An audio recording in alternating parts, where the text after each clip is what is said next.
Voilà, bien-aimés dans le Seigneur, la grâce et la paix vous sont données de la part de Jésus-Christ, le ressuscité du troisième jour.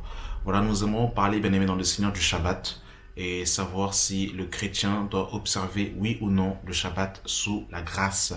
Voilà, donc aujourd'hui, beaucoup de chrétiens pratiquent le Shabbat parce qu'on leur enseigne, on leur impose de suivre le Shabbat, notamment les adventistes qui continuent encore à pratiquer le Shabbat. Et nous voulons voir sur les Écritures si nous devons, oui ou non, observer le Shabbat. Donc voilà, prenez le temps, bien aimé dans le Seigneur, de terminer l'enseignement et ensuite vous ferez votre propre jugement, votre propre discernement. Prenez des notes, vérifiez dans vos Bibles et demandez au Seigneur que le Saint-Esprit vous éclaire pour savoir si ce qui est dit, si ça vient de lui ou pas. Ok. Vous devez savoir une chose, bien aimé dans le Seigneur, c'est que lorsque nous approchons les Écritures, il y a plusieurs dispensations, il y a plusieurs âges, il y a plusieurs périodes. Je dirais que il y a deux grandes périodes. Il y a la première période, donc avant la venue de Christ, l'ancienne alliance, et il y a ce qu'on appelle la nouvelle alliance, quand Christ est mort, enseveli et ressuscité. Et entre les deux, entre la première alliance et la seconde alliance, il y a quelque chose qui se passe, c'est la venue de Christ, sa mort, son ensevelissement et sa résurrection. La loi de Moïse, qui est constituée de 613 commandements, eh bien, a une direction. Elle a un but spécifique. La parole de Dieu nous dit dans le livre de Galates chapitre 3 à partir du verset 24. Ainsi, la loi a été comme un pédagogue pour nous conduire à Christ, afin que nous ne fussions plus justifiés, afin que nous fussions justifiés par la foi.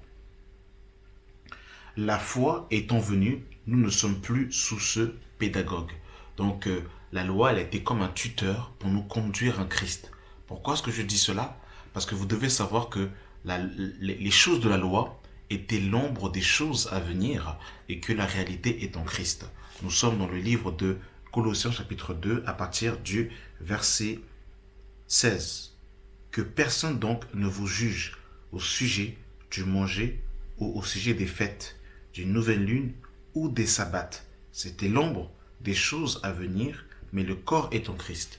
Ce qui est intéressant dans ce passage, c'est qu'on nous parle des sabbats. On voit qu'il y avait plusieurs sabbats. Ça, c'est important et on va aussi expliquer cela, qu'effectivement, il y avait plusieurs sabbats. Mais on nous dit que c'était l'ombre des choses à venir.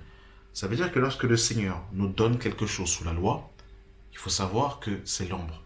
Maintenant, lorsque nous arrivons sous la grâce, il faut comprendre quelle est la réalité, quel est l'enseignement, l'instruction que le Seigneur a voulu nous donner sous la loi. Et ce que Dieu nous a donné sous la loi, en quoi révèle-t-il Christ? En quoi révèle-t-il le Fils de Dieu? C'est ce que vous devez savoir. Parce que Jésus dira que la loi, les prophètes et les psaumes ont parlé de moi. Donc même dans le Shabbat, il faut que nous puissions tirer et comprendre qui est Christ. Amen. Alors on va prendre, bien aimé dans le Seigneur, le Shabbat. On va rentrer dans le détail par rapport en fait à ce message. On va prendre le livre de Exode. Dans Exode chapitre 20, bien aimé dans le Seigneur. Dans Exode 20, à partir du verset... que Dieu soit béni pour sa parole. Dans Exode 20, à partir du verset 8, il est écrit: Souviens-toi du jour du repos pour le sanctifier.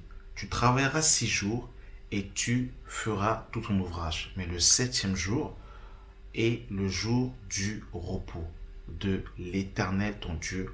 Tu ne feras aucun ouvrage, ni toi, ni ton fils, ni ta fille, ni ton serviteur, ni ta servante, ni ton bétail, ni l'étranger qui est dans tes portes.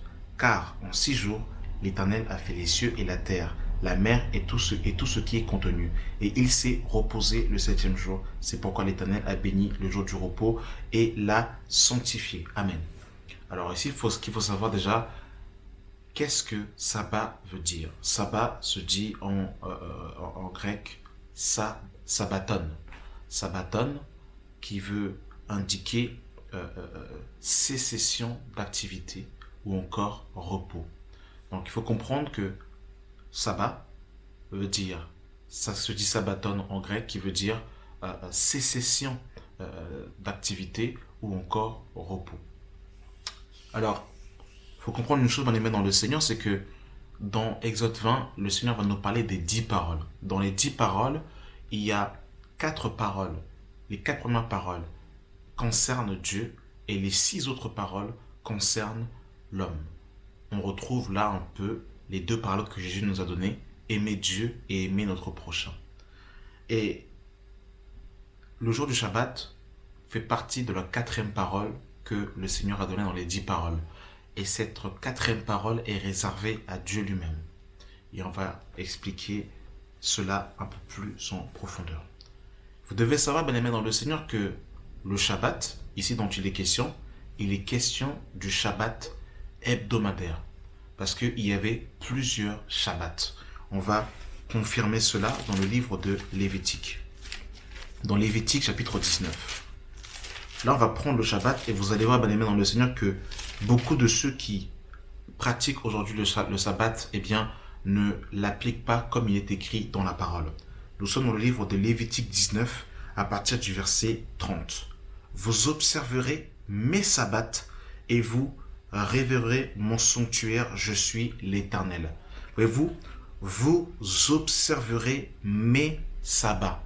Donc ici, bien aimé dans le Seigneur, ce que le Seigneur va dire dans le livre de Exode chapitre 20, à partir du verset 8 à 11, il est question du Shabbat hebdomadaire. Et chez les Hébreux, le Shabbat n'est pas le dimanche. Le dimanche est une invention catholique. Donc les pères de l'Église ont mis en place dimanche comme étant le jour du Seigneur ou encore le Shabbat. Chez les Hébreux, le Shabbat commence à partir du vendredi soir. Le Shabbat n'a rien à voir avec le dimanche. Ça, c'est juste une petite parenthèse. Et le premier Shabbat dont il est question ici, c'était le Shabbat hebdomadaire qu'il fallait faire chaque semaine, donc hebdomadaire. Donc tous les vendredis soirs, il y avait le Shabbat qu'il fallait faire. Ok. Ensuite, bien aimé dans le Seigneur, il y avait un autre Shabbat qu'il fallait observer. On va le lire, bien aimé dans le Seigneur. Nous sommes dans le livre de Lévitique 25. Dans Lévitique 25, à partir du verset 1, il est écrit « L'Éternel parla à Moïse sur la montagne de Sinaï et dit « Parle aux enfants d'Israël. Tu leur diras « Quand vous serez entrés dans le pays que je vous donne, la terre se reposera. Ce sera un Shabbat en l'honneur de l'Éternel. Pendant 6 années, tu ensemenceras ton champ. Pendant 6 années, tu tailleras ta vigne et tu en recueilleras le produit. Mais la 7e année sera un sabbat de repos pour la terre, un sabbat en l'honneur de l'Éternel. Tu n'ensemenceras point ton champ et tu ne tailleras point ta vigne. Tu ne moissonneras point ce qui proviendra des grains tombés dans ta moisson et tu ne vengeras point les raisins de ta vigne non taillés. Ce sera une année de repos pour la terre. Donc ici, bien aimé dans le Seigneur, nous avons ce qu'on appelle la 7e année sabbatique. Ça veut dire que Dieu avait donné aux enfants d'Israël une recommandation qu'ils devaient labourer la terre pendant 6 ans et au bout de la 7e année, ils devaient faire aucun ouvrage, ils devaient se reposer, ils devaient reposer la terre. C'était en l'honneur de Yahweh, comme il est écrit. Et au bout de la 7e année, les Juifs ne devaient pas labourer la terre. Ça, c'était aussi un sabbat qu'il fallait observer, le sabbat de la terre. Donc, le sabbat de la 7e année. Il y avait encore un autre sabbat, bien aimé dans le Seigneur aussi. Donc, toujours dans Lévitique 25, à partir du verset 8, il est écrit « Tu compteras 7 sabbats d'année, 7 fois 7 d'années. 7 fois 7 années, et le jour de ces 7 sabbats d'année seront 49. Le 10e jour du 7e mois, tu feras retenir les fonds éclatants de la trompette. Le jour des expiations, vous sonnerez de la trompette dans tout votre pays et vous sanctifierez la 50e année. Vous publierez la libération dans le pays pour tous ses habitants, ce sera pour vous le jubilé. Il y avait encore, bien aimé dans le Seigneur, le sabbat du jubilé. Ça veut dire que chaque 50 années, eh bien, il y avait le jubilé. Et pendant ce jubilé, eh bien, c'était aussi un jour de Shabbat. Donc déjà, vous voyez, bien aimé dans le Seigneur, que nous avons vu qu'il y a le Shabbat hebdomadaire. Il y a aussi le Shabbat qui devait être fait pendant, tous les 7 ans. Et il y a aussi le Shabbat qui devait être fait chaque 50 années pour le jubilé. Et déjà, quand vous voyez déjà ces 3 sabbats qu'on nous venons de voir, eh bien, vous voyez que beaucoup de chrétiens qui pratiquent aujourd'hui le Shabbat n'observent pas, eh bien, ces Shabbats que nous avons dit. Il y avait encore un autre Shabbat bien aimé dans le Seigneur, parce qu'en Israël, il y avait 7 fêtes de l'Éternel. Et pendant chaque fête de l'Éternel, c'était un jour de Shabbat. Par exemple, Jésus a été capturé le jour de la fête de la Pâque. Et quand Jésus est ressuscité, donc à la fête des prémices, c'était aussi un jour de Shabbat. Ça veut dire que le jour où Jésus est ressuscité, dans la semaine où Jésus est ressuscité, il y avait 2 sabbats. Il y avait le sabbat hebdomadaire, il y avait le sabbat il y avait le sabbat lié à la Pâque. Donc vous voyez, bien aimé dans le Seigneur, que, eh bien, si nous devons observer aujourd'hui le sabbat comme il est écrit dans la parole, nous devons respecter tous ces sabbats. C'est pour ça que je disais, bien aimé dans le Seigneur, qu'il faut comprendre que le Shabbat qui a été donné par Yahweh, eh bien, a un rôle bien spécifique et nous devons comprendre le but et le sens. Maintenant, regardez, bien aimé dans le Seigneur, dans l'observation de ces sabbats, il y avait des recommandations que Yahweh nous avait données. Nous sommes dans le livre de Exode, chapitre 16. Donc, vous avez vu dans un premier temps, bien aimé dans le Seigneur, que nous avons vu qu'il y a le Shabbat hebdomadaire, il y a le Shabbat de la 7e année, il y a le Shabbat du jubilé, il y a le Shabbat aussi pendant les 7 fêtes de l'Éternel. Pendant les 7 fêtes de l'Éternel, eh bien, les fêtes de l'Éternel étaient aussi un Shabbat. Donc, comme nous l'avons dit précédemment, le jour où Jésus, la semaine où Jésus est ressuscité, il y a eu 2 Shabbats. Il y a le Shabbat donc, du jour hebdomadaire, il y a eu le Shabbat qui était lié aussi, eh bien, à la fête de, pendant la Pâque, pendant les pains sans levain, et qui est précédé en fait de la fête des prémices. Voilà, donc, voilà. Et regardez, bien aimé dans le Seigneur, ce que la Bible nous dit dans le livre de Exode, chapitre 16, à partir du verset 28, il est écrit: Alors, l'Éternel dit à Moïse, jusqu'à quand refuserez-vous d'observer mes commandements et mes lois? Considérez que l'Éternel vous a donné le sabbat. C'est pourquoi il vous a donné, c'est pour ça qu'il vous donne au 6e jour de la nourriture pour 2 jours. Que chacun reste à sa place et que personne ne sorte au jour où il est au 7e jour. Voilà. Donc ici, bien aimé dans le Seigneur, il faut comprendre que pendant le Shabbat hebdomadaire, il ne fallait pas sortir de sa maison. Pendant le Shabbat, les Juifs ne devaient pas parcourir plus de 2000 coudées, littéralement plus d'1 kilomètre. C'est pour ça que Jésus-Christ dira aux Juifs dans Matthieu 24, priez pour que votre fuite n'arrive pas un jour de Shabbat. Parce que justement, il parlait aux Juifs qui n'avaient pas cru en lui, et il disait que pendant la période de la grande tribulation, priez pour que votre fuite n'arrive pas un jour de Shabbat. Vu que vous êtes attaché à Moïse, eh bien vous ne pourrez pas vous déplacer pendant plus de 2000 coudées, littéralement d'1 kilomètre, parce que, eh bien, il faudra appliquer la loi de Moïse par rapport au Sabbat. Donc vous voyez, bien aimé dans le Seigneur, aujourd'hui, si tu veux appliquer le Shabbat, eh bien, sache que tu ne peux pas te déplacer de ta maison de plus de 2000 coudées, littéralement d'1 kilomètre. Alors, je vais donner un exemple. Ça veut dire que si une femme est enceinte et qu'elle est arrivée à terme et qu'elle doit accoucher le jour du Shabbat, eh bien, elle ne peut pas, elle doit accoucher chez elle. Ou soit les médecins doivent venir à la maison, mais elle ne peut pas sortir, faire plus d'1 kilomètre. Donc ça, c'était des exigences, bien aimées dans le Seigneur, qui étaient liées, eh bien, au sabbat. Hein. Il y avait encore d'autres exigences, bien aimées dans le Seigneur, liées par rapport au sabbat. Nous sommes dans Exode 31 à partir du verset 14. Vous observerez le Shabbat qui sera pour vous une chose sainte.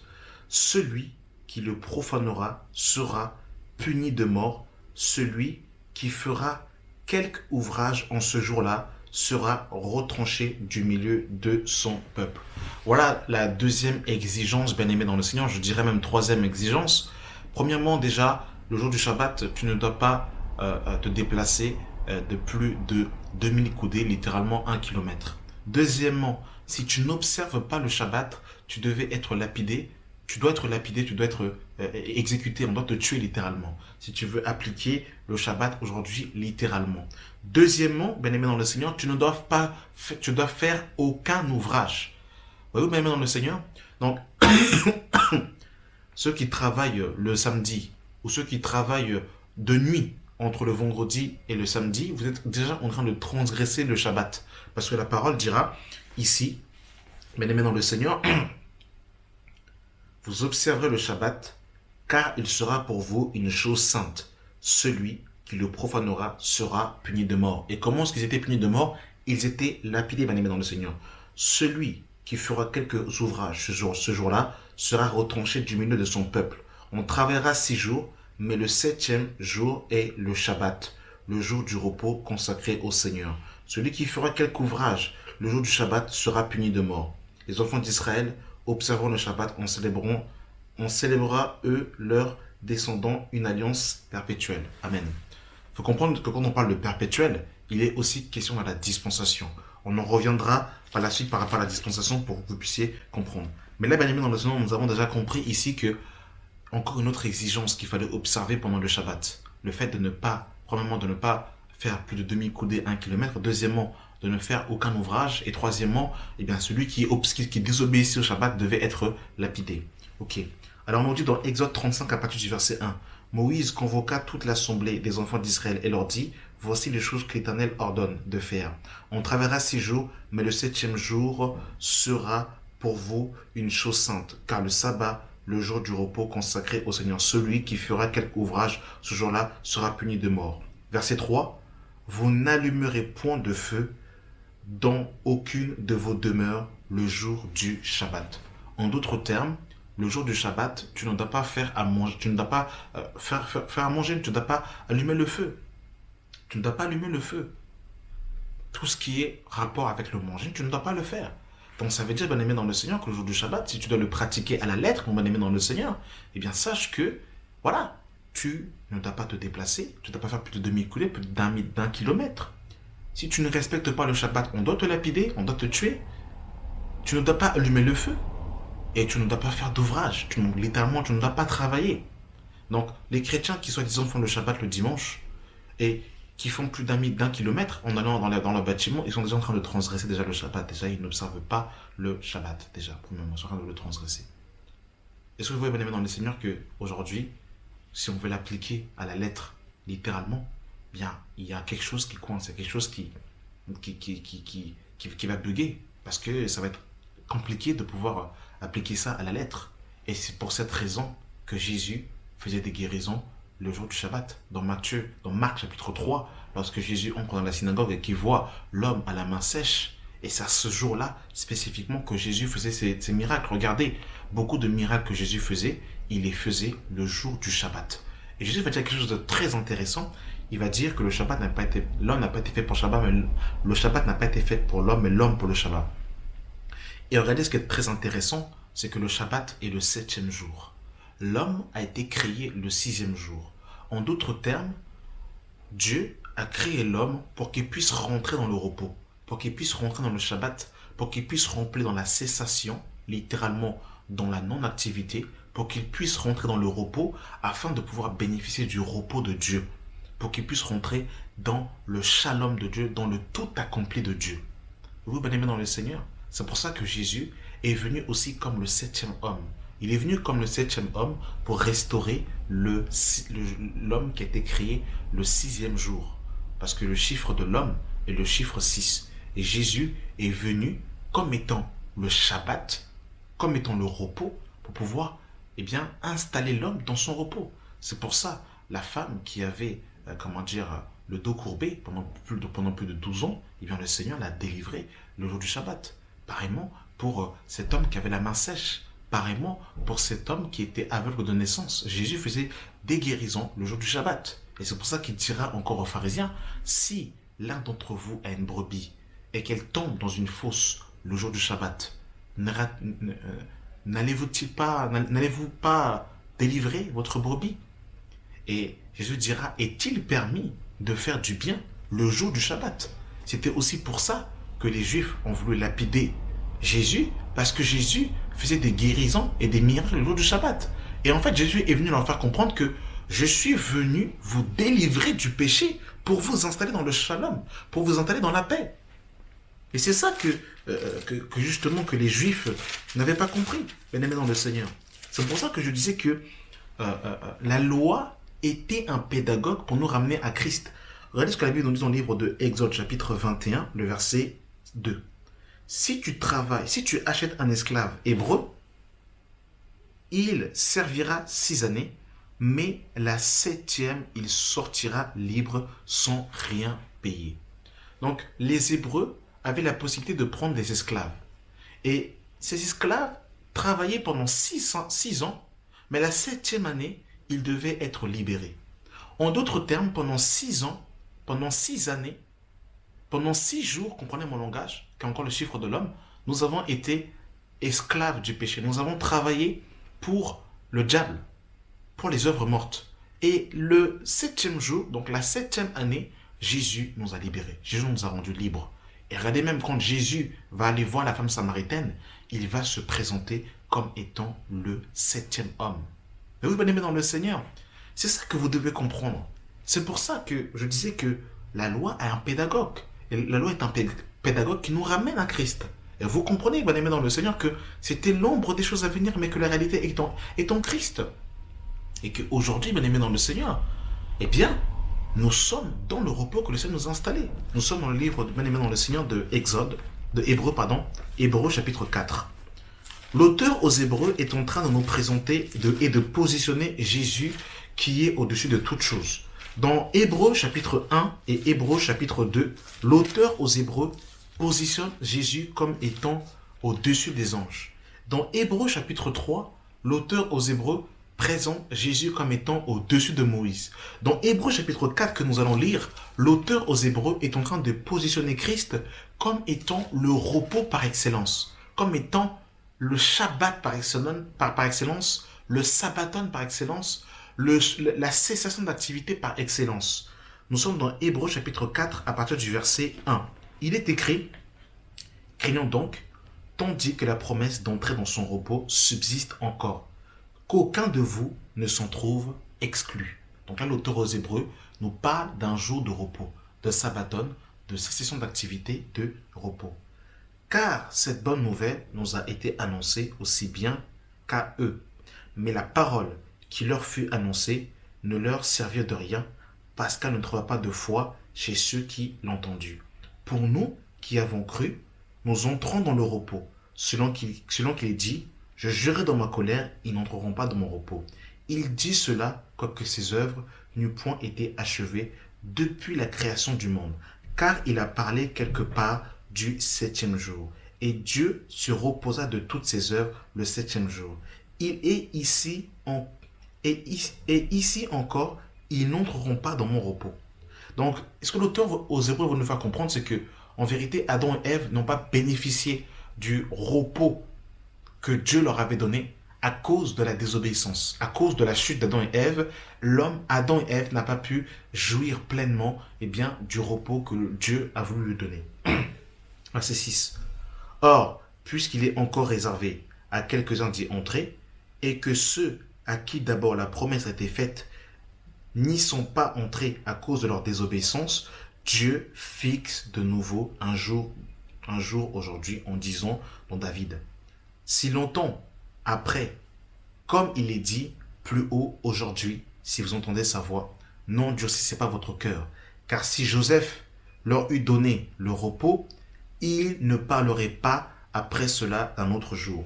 Parce que il faut savoir que dans le livre de Josué 21, à partir du verset 43 à 44, eh bien, quand les enfants d'Israël sont arrivés à Canaan, eh bien, c'était pour eux aussi un jour de repos, un jour de Shabbat, quand ils sont rentrés à Canaan. Donc ici, on comprend que Josué ne leur a pas donné un repos. C'était encore l'ombre du véritable repos, du véritable shalom dans lequel Yahweh voulait les installer. Car si Josué leur eût donné le repos, il ne parlerait pas après cela d'un autre jour. Il y a donc un repos de Shabbat réservé au peuple de Dieu.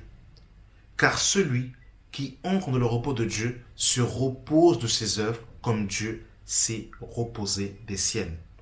Et efforçons-nous donc d'entrer dans ce repos afin que personne ne tombe en donnant leur même exemple de désobéissance. Donc, on nous dit, bien aimé dans le Seigneur, au verset 8, il y a donc un repos de sabbat réservé au peuple de Dieu. Celui qui entre dans le repos de Dieu se repose de ses œuvres comme Dieu s'est reposé des siennes. Et bien aimé dans le Seigneur, pendant le Shabbat, il ne fallait faire aucune activité. Littéralement, il ne fallait pas travailler. Aujourd'hui, nous sommes dans l'année de grâce. C'est-à-dire que Jésus est venu nous installer dans le 7e jour. Parce que Jésus, en vérité, est le 7e jour. Il est le Shabbat par excellence. Il est le repos de nos âmes. C'est pour ça qu'il dira dans Matthieu chapitre 11, à partir du verset 28, « Venez à moi, vous tous qui êtes fatigués et chargés, et je vous donnerai du repos. Prenez sur vous mon joug, car je suis doux et humble de cœur, et je vous donnerai du repos pour vos âmes. » Donc Jésus est venu donner le repos de notre âme, un repos éternel, un repos qui nous repose bien, de toute activité. En d'autres termes, sous la grâce, mon bien-aimé dans le Seigneur, c'est le Seigneur qui agit au-dedans de toi. Toi, tu t'installes dans la foi et tu mets foi dans l'œuvre de la croix, tu mets foi dans le sacrifice de Jésus-Christ, mort, enseveli, ressuscité. Et c'est quand tu considères par la foi l'œuvre que Jésus a fait que tu es justifié. Tu n'es pas justifié en observant les 613 lois mosaïques, mais tu es justifié quand tu mets foi au sacrifice de Christ. Et lorsque tu mets foi au sacrifice de Christ, eh bien devant le Père Céleste, tu es justifié. Tu es juste devant Dieu. Et là, le Seigneur produit en toi le vouloir et le faire. Et là, le Seigneur travaille au-dedans de toi. La Bible nous dit, dans le livre de Galates, chapitre 2, à partir du verset 20, « Ce n'est plus moi qui vis, c'est Christ qui vit en moi. » Le Seigneur dira encore, par la bouche de l'apôtre Paul, dans Philippiens 1, à partir du verset... Philippiens 1, le verset, pour ne pas paraphraser, pour ne pas donner, on va le lire. Philippiens 1, on met les mains dans le Seigneur. Que Dieu soit béni. Philippiens 1, le verset 6. Je suis persuadé que celui qui a commencé en vous cette bonne œuvre la rendra parfaite pour le jour du Seigneur. Vous, l'accent est mis sur Dieu. Ça veut dire que tu te reposes de tes œuvres et Dieu travaille en toi parce que tu as foi en lui, parce que tu poses tes regards sur le serpent d'airain, de la même manière que les enfants d'Israël dans le désert étaient piqués par des serpents brûlants. Moïse a dressé le serpent d'airain et toutes les personnes qui avaient les yeux fixés sur le serpent d'airain étaient délivrées, étaient sauvées. En d'autres termes, lorsque tu mets tes regards sur Jésus à la croix, eh bien c'est lui qui fait en toi le travail. Voilà pourquoi que la parole de Dieu nous dira dans le livre de 1 Thessaloniciens chapitre 5 à partir du verset 23 que le Dieu de paix vous sanctifie lui-même tout entier et que tout votre être, l'esprit, l'âme et le corps soient conservés irrépréhensibles lors de l'avènement de notre Seigneur Jésus-Christ. Celui qui vous appelait est fidèle et c'est lui qui le fera. Amen. Donc là, on voit vraiment que nous sommes dans une dépendance totale à Dieu sous la grâce. Nous sommes véritablement nous vivons véritablement dans la foi. C'est pour ça qu'il est écrit « Mon juste vivra par la foi ». Amen. Est-ce que vous comprenez, mon aimé dans le Seigneur, que le Shabbat était véritablement, une ombre des choses à venir, que la réalité est en Christ. Vous comprenez, mon aimé dans le Seigneur? Regardez ce que l'apôtre Paul dira dans le livre de Galates. Je terminerai par deux derniers passages. Dans le livre de Galates, chapitre 4, bien-aimé dans le Seigneur, que Dieu soit béni pour sa parole, à partir du verset 10, il dira « Vous observez les jours, les mois, les années, je crains d'avoir inutilement travaillé pour vous. » Et le Seigneur nous fait rentrer dans l'éternité. Nous rentrons dans le repos éternel, bien-aimé dans le Seigneur. Et aujourd'hui, nous sommes dans le 7e jour, parce que Jésus a inauguré pour nous une route nouvelle au travers du voile, c'est-à-dire de sa chair. Selon Hébreux chapitre 10, le verset 19, il nous a installés dans le Saint des Saints, il nous a installés dans la présence même de Dieu. Et nous sommes assis dans les lieux célestes en Jésus-Christ et bien-aimés dans le Seigneur. Donc le jour du Seigneur, c'est tous les jours que nous nous reposons sur lui parce qu'il a tout accompli à la croix et nous rentrons dans le sabbaton, nous rentrons dans la cessation d'activité, nous rentrons dans le repos éternel, nous rentrons dans le repos qui est réservé au peuple de Dieu parce que Jésus a tout accompli. Vous comprenez, bien-aimés dans le Seigneur? Je terminerai par là, bien-aimés dans le Seigneur. Ça peut, certaines personnes vont peut-être penser que ce que je veux dire, ça renverse tout ce que j'ai dit au préalable, mais il y a des gens, qui, voilà, qu'on persiste à observer les jours, le Shabbat, etc., etc. Alors, comment devons-nous nous conduire face à un chrétien qui décide de pratiquer le Shabbat, d'observer un jour en particulier pour le Seigneur? La Bible nous dit dans le livre de Romains chapitre 14 à partir du verset 1. Faites accueil à celui qui est faible dans la foi et ne disputez point sur les opinions. Tel croit pouvoir manger de tout, tel qui est faible ne mange point des légumes. Que celui qui mange ne méprise point celui qui ne mange pas, et que celui qui ne mange pas ne juge point celui qui mange, car Dieu l'a accueilli. Qui es-tu, toi, qui juges un serviteur d'autrui? S'il se tient debout ou s'il tombe, cela regarde son maître. Mais il se tiendra debout, car le Seigneur a le pouvoir de l'affermir. Tel fait la distinction entre les jours, tel autre les estime tous égaux, que chacun ait en son esprit une pleine conviction. Celui qui distingue entre les jours agit ainsi pour le Seigneur, et celui qui ne les distingue pas entre les jours agit pour le Seigneur. Vous pouvez bien aimer dans le Seigneur l'équilibre que l'apôtre Paul va faire, parce que parmi les Romains, il y avait des Juifs et des Grecs. Les Juifs qui étaient attachés à Moïse avaient du mal à se détacher des coutumes et des traditions juives. Tandis que les païens, lui, n'observent pas les jours en particulier. Donc, voyez-vous, bien aimé dans le Seigneur, voilà, tout simplement, celui qui veut observer un jour pour le Seigneur, qu'il fasse, mais qu'il n'en fasse pas une doctrine. Qu'il ne mette pas les chrétiens sous un joug en disant que si vous n'observez pas le Shabbat, vous êtes maudits. Si vous n'observez pas le Shabbat, Dieu va vous frapper. Si vous n'observez pas le Shabbat, vous êtes dans la désobéissance en condamnant les gens. Si tu as pris la résolution de distinguer des jours pour le Seigneur et de te consacrer à Dieu un jour particulier pour le Seigneur, fais-le. Tu ne pêches pas. Tu ne pêches pas. Celui qui n'observe pas un jour en particulier, il le fait aussi pour le Seigneur. Mais dans la vérité, dans l'absolu, le Shabbat, bien aimé dans le Seigneur, comme nous l'avons décrit tout au long de cet audio, il y avait plusieurs types de sabbat. Donc celui qui, si tu veux être à la lettre sur le Shabbat, sache que tu ne dois pas transgresser le Shabbat, mais que tu dois réellement observer le Shabbat comme il est écrit dans la parole. Voilà, mes bien aimés dans le Seigneur, je pense qu'on a fait le tour et qu'on a, pas mal présenté les choses concernant le Shabbat. Je remercie le Seigneur de nous avoir, conduit tout au long de cette vidéo. Que la grâce et la paix soient avec vous au nom de notre Seigneur et Sauveur Jésus-Christ, le Fils de Dieu, le ressuscité du troisième jour. Amen.